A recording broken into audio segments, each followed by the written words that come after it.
Hello குட்டீஸ், welcome to our channel.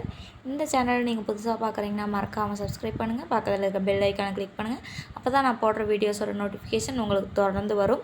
நம்ம இன்றைக்கி ஒருமை பன்மை பற்றி பார்க்க போகிறோம். ஒருமை அப்படின்னா ஒரே ஒரு பொருளை மட்டும் குறிக்காது. அதாவது ஃபார் எக்ஸாம்பிள் பந்து, மரம் அப்படின்னா ஒரே ஒரு பொருள் இருக்கிறத மட்டும் குறிக்காது ஒருமை. பன்மை அப்படின்னா ஒன்றுக்கு மேற்பட்ட பொருள்கள், அதாவது ஒன்றுக்கு மேலே 2, 3 இந்த மாதிரி 4, ஒன்றுக்கு மேலே எத்தனை இருந்துச்சுனாலும் அது வந்து பன்மைன்னு சொல்லுவோம்.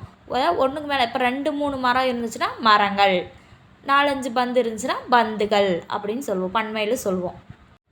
3rd ஸ்டாண்டர்ட் டேர்ம் 1ல் ஒருமை பன்மை டாபிக் கொடுத்துருக்காங்க, அதை பற்றி பார்க்கலாம். ஒரு பொருளை மட்டும் குறிப்பது ஒருமை, ஒன்றுக்கும் மேற்பட்ட பொருட்களை குறிப்பது பன்மை. ஒருமை சொல்லுக்கு உரிய பன்மை சொல்லை எழுதுவோம். ஃபர்ஸ்ட் ஒன் பாருங்கள், பந்து. பந்துக்குரிய பன்மை சொல் பந்துகள்.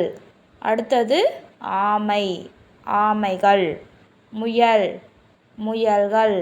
பூனை, பூனைகள். அடுத்தது பாருங்கள், பூ, பூக்கள்.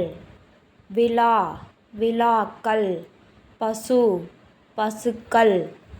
வினா, வினாக்கள். ஓகே குட்டீஸ், இந்த வீடியோ உங்களுக்கு பிடிச்சிருந்தா மறக்காமல் லைக் பண்ணுங்கள், உங்களோட ஃப்ரெண்ட்ஸ்க்கும் ஷேர் பண்ணுங்கள். மறக்காமல் நம்ம சேனலை சப்ஸ்கிரைப் பண்ணுங்கள். Bye bye, take care.